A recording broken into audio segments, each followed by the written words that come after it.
Un riche et célèbre homme d'affaires tombe malade. Il a besoin d'un médecin et est prêt à payer beaucoup d'argent. De nombreux faux médecins postulent dans l'espoir d'obtenir cette somme.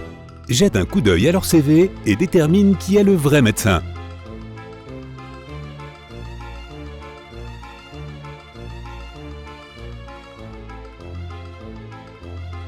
Il est écrit que M. Robert Greene est né le 31 novembre. Mais ce jour n'existe pas puisqu'il n'y a que 30 jours en novembre. Donc ce CV doit être faux. Quant à M. Matthias Johnson, il n'y a pas de ville mentionnée dans le lieu de naissance, seulement l'État. Le premier candidat est sans doute le seul vrai médecin. Leslie loue une maison où elle n'a pas le droit d'avoir d'animaux de compagnie. Mais un jour, elle trouve un petit chiot abandonné. Elle ne résiste pas et le ramène chez elle. Quelques semaines plus tard, le propriétaire de la maison frappe à sa porte. Leslie cache le chien et ouvre la porte. Pourtant, le propriétaire comprend tout de suite qu'elle a un chien. Comment l'a-t-il su ?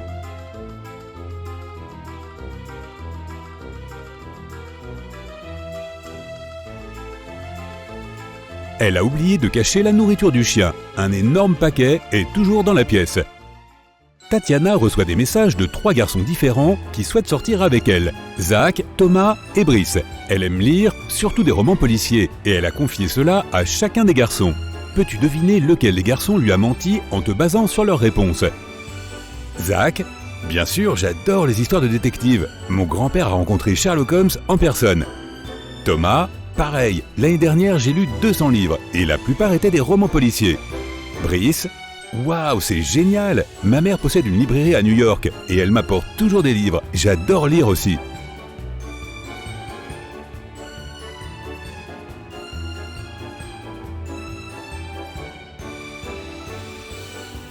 Zach ment. Sherlock Holmes est un personnage de fiction qui n'a jamais existé dans la vraie vie, donc son grand-père n'a pas pu le rencontrer.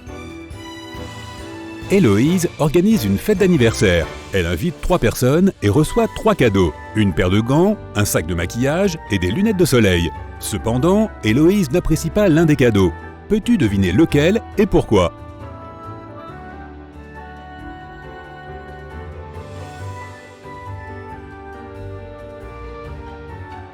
Elle ne peut pas utiliser la paire de gants. Les deux sont des mains droites. 3 filles zombies poursuivent Jules. L'une d'entre elles est son ex-petite amie. Peux-tu dire laquelle ?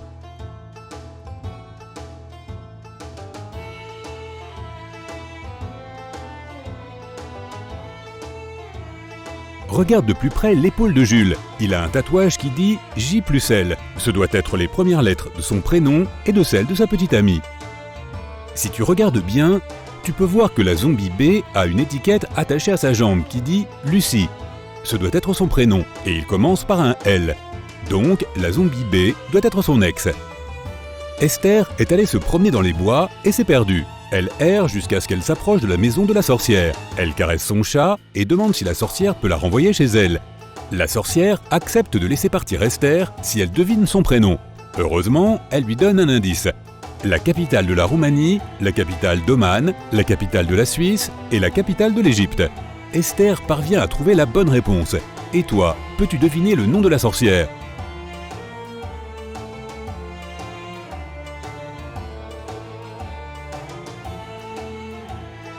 La lettre capitale dans le mot Roumanie est le R. La lettre capitale d'Oman est O. La Suisse nous donne S et l'Égypte donne E. Donc il semble que le prénom de la sorcière soit Rose. Juste avant l'ouverture d'un restaurant, quelqu'un a volé tout l'argent du bureau. Un détective arrive sur les lieux pour un interrogatoire. L'un des cuisiniers dit qu'il travaillait dur et n'a pas eu le temps de se déplacer ou de regarder autour de lui, si bien qu'il n'a rien vu. Le responsable de la sécurité déclare qu'il était aux toilettes et qu'il n'a rien volé. Le serveur dit qu'il a vu un client aller dans le bureau, mais qu'il n'a pas réalisé que c'était interdit et ne l'a pas arrêté. Le serveur est arrêté pour avoir volé l'argent. Pourquoi ?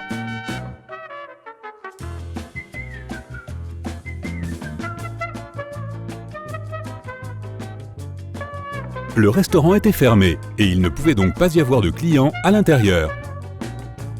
Indiana souhaite faire à sa mère le meilleur cadeau d'anniversaire possible, mais elle n'a pas d'idée. Elle décide donc de s'introduire dans l'ordinateur de sa mère pour voir ce qu'elle a dans son panier sur un site de vente en ligne. L'ordinateur de sa mère nécessite un mot de passe et Indiana ne le connaît pas. Heureusement, il y a un indice. 9, 14, 4, 9, 1, 14, 1. Peux-tu deviner le mot de passe ?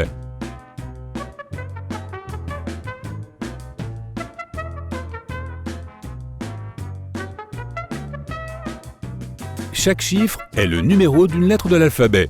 La 9e lettre est I, la lettre numéro 14 est N, la 4e est D, la 9e est à nouveau I, la première est A, la 14e est N, puis à nouveau A. Donc le mot de passe est Indiana.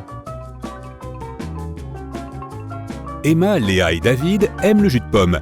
Anna, Leila et Ava aiment le jus d'orange. En suivant la même logique, quel type de jus de fruits Anita préfère-t-elle ?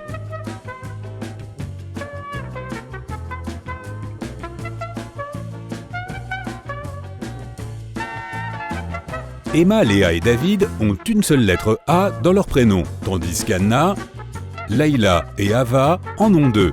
Anita a deux A dans son prénom, elle préfère donc sans doute le jus d'orange. William est en vacances en Thaïlande. Un jour, il rencontre une belle femme et l'aborde. Il lui propose un rendez-vous et la fille accepte de sortir avec lui si William devine son prénom. Comme elle l'aime bien aussi, elle lui donne un indice. Mon prénom est composé de 2 sur 7 de Géorgie, de 2 sur 5 de Népal, de 2 sur 9 de Singapour et de 1 sur 5 de Suède. Peux-tu deviner le prénom de la fille ?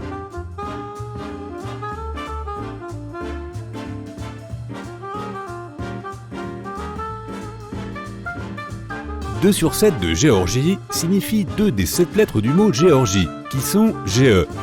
2 sur 5 de Népal nous donne NE. 2 sur 9 de Singapour donne SI.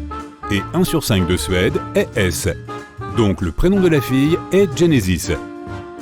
La police recherche la personne qui a dévalisé la banque de la ville. Ils pensent qu'il va essayer de quitter le pays, si bien qu'ils vont à l'aéroport et commencent à interroger certains passagers. Un homme, Brice, déclare qu'il est un professeur de géographie qui part en vacances en Allemagne, en Pologne et en Moldavie. Une autre suspecte, Sarah, déclare qu'elle est mannequin et qu'elle va en Italie pour un shooting. Max, un étudiant, déclare qu'il rentre en Ukraine pour les vacances de Noël. Peux-tu dire qui est le voleur ?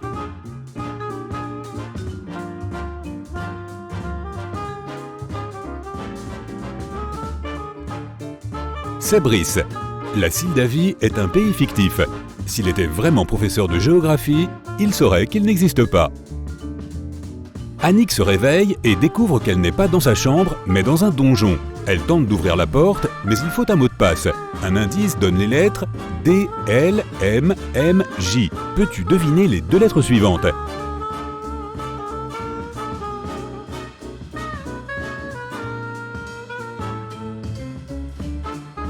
La suite représente les premières lettres des jours de la semaine. D pour dimanche, L pour lundi, puis mardi, mercredi, jeudi. Cela signifie que les 2 dernières sont V et S, vendredi et samedi. Madame Laurence a 3 filles adolescentes, Serena, Kelly et Alice. Elles sont toutes punies et ne peuvent pas quitter la maison. Cependant, l'un des voisins déclare avoir vu l'une des filles au centre commercial, mais ne sait pas dire de laquelle il s'agissait. Madame Laurence rentre à la maison et demande aux filles ce qu'elles faisaient. Serena déclare qu'elle a lu toute la journée. Kelly dit qu'elle regardait un film dans sa chambre et qu'elle n'a jamais quitté la maison. Alice déclare qu'elle a passé la journée dans le jardin. Madame Laurence comprend immédiatement qui a menti. Peux-tu le dire aussi ?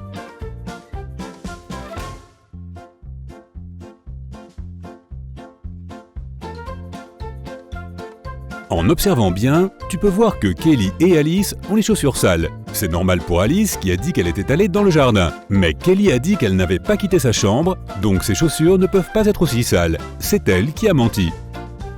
Daniela a eu un accident de voiture et souffre de perte de mémoire. Elle est populaire à l'école et tout le monde veut être ami avec elle. Comme Daniela ne se souvient pas de qui sont ses amis, l'une des filles décide de prétendre qu'elle est sa meilleure copine. Le lundi, 3 filles rendent visite à Daniela. Eva lui apporte des bonbons et des chocolats. Nathalie lui offre les boucles d'oreilles que Daniela voulait acheter. Ariane lui a fait un bracelet d'amitié et lui apporte un DVD. Peux-tu dire quelle fille n'est pas l'amie de Daniela ?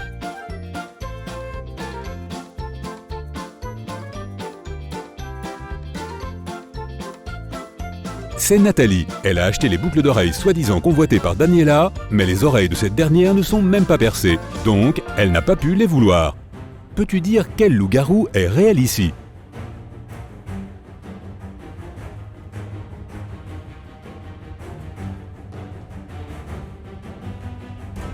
Les loups-garous ne se transforment que la nuit et lorsque c'est la pleine lune. À gauche, il fait jour, donc la personne n'a pas pu se transformer en loup-garou. Il doit s'agir d'un costume.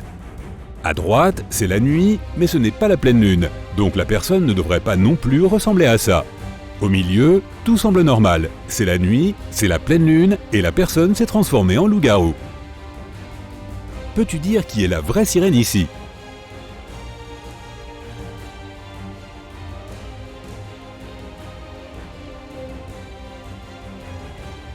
Celle du milieu est un homme, donc il n'est certainement pas une sirène. Celle de droite se détend au soleil et elle est hors de l'eau.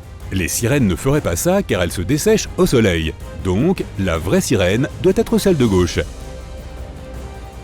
Jette un coup d'œil à ces trois personnes. Peux-tu reconnaître le vrai vampire?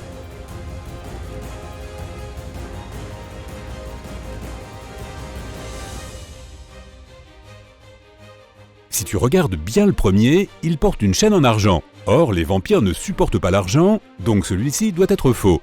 La fille au milieu porte un bracelet en argent, donc elle ne correspond pas non plus. Le troisième vampire semble être authentique, du moins à première vue. Une adolescente, Sonia, s'est empoisonnée après l'école et le détective Cédric doit résoudre l'affaire. Il interroge les camarades de classe et une fille dit qu'elle a vu une autre fille, Agathe, ajouter quelque chose dans la bouteille d'eau de Sonia. Cependant, personne d'autre ne l'a vue. Le détective parle avec le petit ami d'Agathe qui dit qu'elle était avec lui après l'école. Un autre témoin, un homme travaillant dans un café, a vu Agathe et son petit ami là-bas et montre même des photos de la caméra de sécurité.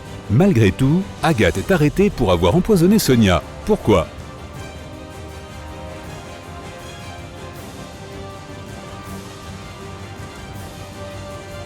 Regarde la photo d'Agathe, elle a un tatouage sur le bras gauche. Cependant, sur les photos de la caméra de sécurité, la fille qui est dans le café avec le petit ami d'Agathe a un tatouage sur le bras droit. Il s'avère qu'Agathe a sans doute une sœur jumelle dont personne ne connaissait l'existence et qui l'a couverte.